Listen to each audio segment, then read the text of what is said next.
obstacle which is practically insurmountable.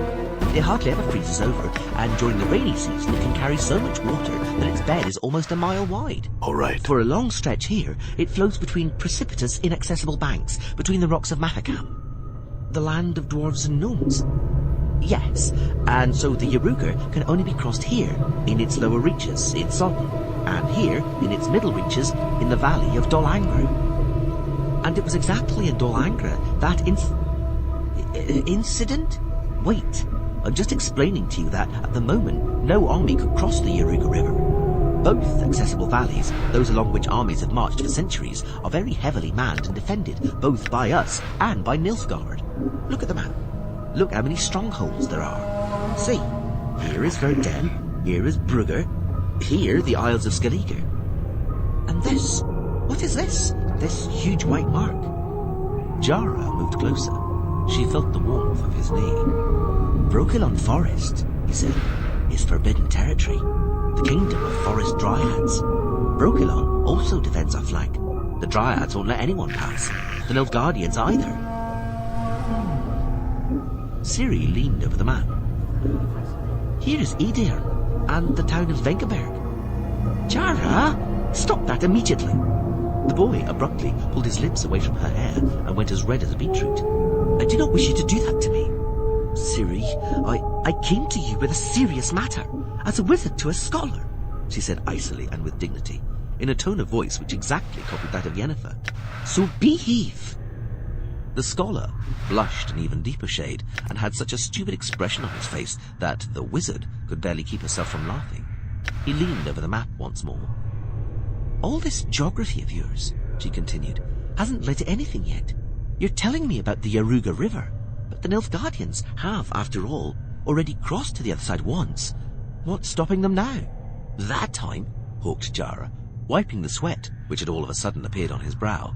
They only had Brugge, Sodden and Temeria against them. Now we're united in an alliance, like at the Battle of Sodden. The four kingdoms, Temeria, Redania, Edirn and Kaedwen. Kaedwen, said Ciri proudly. Yes, I know what that alliance is based on. King Henselt of Kaedwen offers special secret aid to King Demavend of Edirn. That aid is transported in barrels, and when King Demavend suspects someone of being a traitor, he puts stones in the barrels, sets a trap. She broke off, recalling that Geralt had forbidden her to mention the events in Kaedwen. Jara stared at her suspiciously. Is that so? And how can you know all that?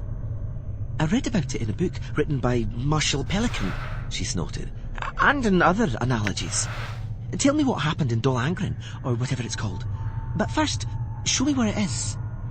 Here, Dol Angra is a wide valley, a route leading from the south to the kingdoms of Lyria and Rivia, to Edirn, and further to Dol Blatana and Kaedwen, and through Pontar Valley to us, to Temeria. And what happened there? There was fighting, apparently. I don't know much about it, but that's what they're saying at the castle. If there was fighting, frowned Ciri, there's a war already. So, what are you talking about? It's not the first time there's been fighting, clarified Jara, but the girl saw that he was less and less sure of himself. Incidents at the border are very frequent, but they're insignificant. And how come? The forces are balanced. Neither we nor the Nilfgaardians can do anything, and neither of the sides can give their opponent a casus belli. Give what? A reason for war. Understand? That's why the armed incidents in Dol Angra are most certainly fortuitous matters, probably attacks by brigands or skirmishes with smugglers. In no way can they be the work of regular armies, neither ours nor those of Nilfgaard, because that would be precisely a casus belli. Jara, tell me. She broke off. She raised her head abruptly, quickly touched her temples with her fingers and frowned. I've got to go, she said. Lady Yennefer is calling me. You can hear her. The boy was intrigued. At a distance.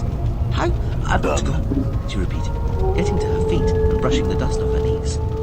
Listen, Jara. I'm leaving with Lady Yennefer on some very important matters. I don't know when we'll be back.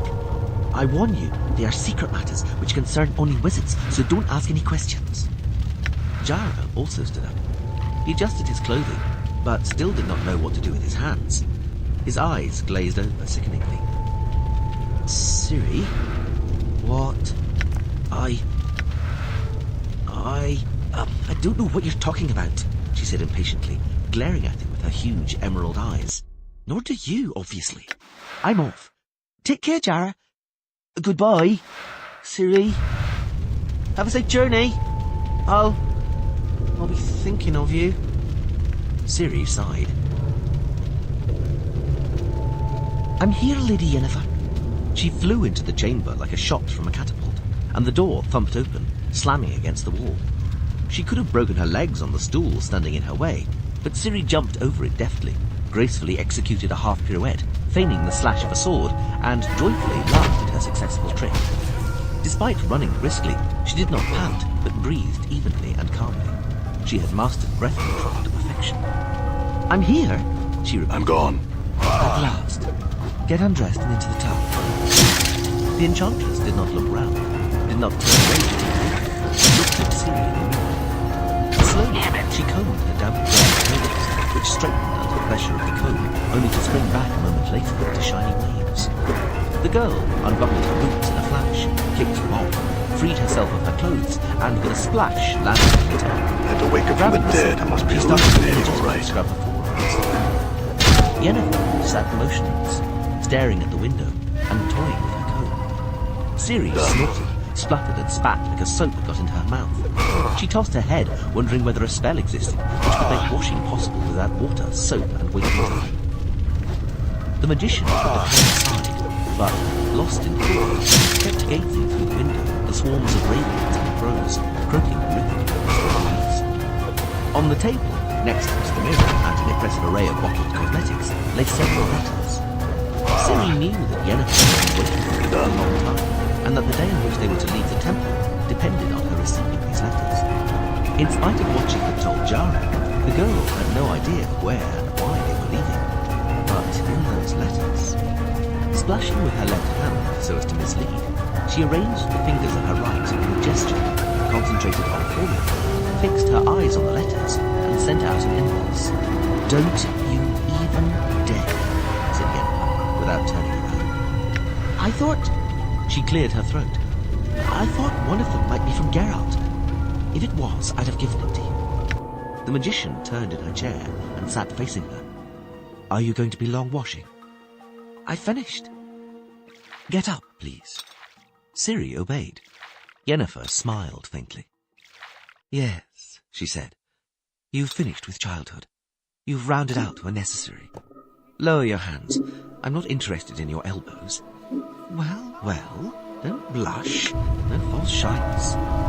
It's your body, the most natural thing in the world, and the fact that you're developing is just as natural. If your fate had turned out differently, if it weren't for the war, you'd have long been the wife of some duke or prince. You realise that, don't you? We've discussed matters concerning your gender often enough, and in enough detail for you to know that you're already a woman. Physiologically, that is to say. Surely you've not forgotten what we talked about. No, I haven't. When you visit Jara, I hope there aren't any problems with your memory either. Ciri lowered her eyes, but only momentarily. Yennefer did not smile. Dry yourself and come here, she said coolly. No splashing, please. Wrapped in a towel, Ciri sat down on a small chair at the magician's knees.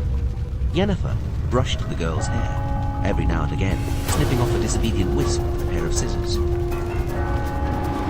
you angry with me? Asked the girl reluctantly. For going to the tower? No, but Nenna doesn't like it. You know that. But I don't care about Jara in the least. Ciri blushed a little. I only exactly, muttered the enchantress. You only. Don't play the child, because you're not one anymore. Let me remind you. That boy slobbers and stammers at the sight of you. Can't you see that? That's not my fault. What am I supposed to do? Yennefer stopped combing Ciri's hair and measured her with a deep, violet gaze. Don't toy with him. It's base. But I'm not toying with him. I'm only talking to him. I'd like to believe, the enchantress said. She snipped her scissors, cutting yet another wisp of hair, which would not allow itself to be styled for anything in the world. That during these conversations, you remember what I asked you. I remember. He's an intelligent and bright boy. One or two inadvertent words could lead him on the right track to matters he should know nothing about. No one, absolutely no one, must find out who you are. I remember, repeated Sid. I haven't squealed a word to anyone. You can be sure of that. Tell me, is that why we have to leave so suddenly? Are you afraid that someone's going to find out I'm here? Is that why? Is it because there might be a war? Everybody's talking about another war. Everybody's talking about it, Lady Yennefer. Indeed, the magician confirmed coolly, snipping her scissors just above Ciri's ear. It's a subject which belongs to the so-called interminable category. There's been talk of wars in the past. There is talk now, and there always will be. And not without reason. There have been wars, and there will be wars. Lower your head. Jara said that there's not going to be a war. Good as done. He spoke of some sort of analogies. Showed me a map. I don't know what to think myself. I don't know what these analogies are. Probably something terribly clever. Jara reads various learned books and knows it all, but I think it interests me. What do you think, Ciri? In Sintra, that time, Lady Yennefer, my grandmother was much cleverer than Jara. King Aesir was clever too. He sailed the seas, he saw everything, even a why not? narwhal and seaside. And I bet he also saw many an analogy. And so what? Suddenly they appeared, the Nilfgaardians. Ciri raised her head, and her voice stuck in her throat. Yennefer put her arms around her and hugged her tightly. Unfortunately, she said quietly, unfortunately, you're right, my ugly one. If the ability to make use of experience and draw conclusions decided, we would have forgotten what war is a long time ago. But those whose goal is war have never been held back, nor will be, by experience or analogy. You see that? So, it's true after all. There is going to be a war. Is that why we have to leave? Let's not talk about it. Let's not worry too soon. Ciri sniffed. I've already seen a war, she whispered. I don't want to see another. Never. I don't want to be alone again. I don't want to be frightened. I don't want to lose everything again, like that time. I don't want to lose Geralt. Or you, Lady Yennefer. I don't want to lose you. I want to stay with you, and him. Always. You will. The magician's voice trembled a little. And I'm going to be with you, Ciri. Always. I promise you. Ciri sniffed again. Yennefer coughed quietly, put down the scissors and comb, got to her feet, and crossed over to the window. The ravens were still croaking in their flight towards the mountains. When I arrived here, the Lady Magician suddenly said in her usual, melodious, slightly mocking voice, when we first met, you didn't like me. Ciri did not say anything. Our first meeting. I'm gone. I remember. I was in the grotto with the other girls. Rosvitha was showing us plants and herbs. Then Yola the First came in and whispered something in Rosvitha's ear. The priestess grimaced with animosity, and Yola the First came up to me with a strange expression on her face. Get yourself together, Ciri, she said, and go to the refectory quick. Mother Ninniker is summoning you. Someone has arrived. Strange, meaningful glances, excitement in her eyes, and whispers. Yennefer. Magician Yennefer. Quick, Ciri, hurry up. Mother Ninniker is waiting. And she is waiting. I knew immediately, thought Ciri, that it was her. Because I'd seen her. I'd seen her the night before in my dream. Her. I didn't know her name then. She didn't say anything in my dream. She only looked at me. And behind her, in the darkness, I saw a closed door. Ciri sighed. Yennefer turned, and the obsidian star on her neck glittered with 1,000 reflections. You're right, admitted the girl seriously, looking straight into the magician's violet eyes. I didn't like you. Ciri, said Nenneker, come closer.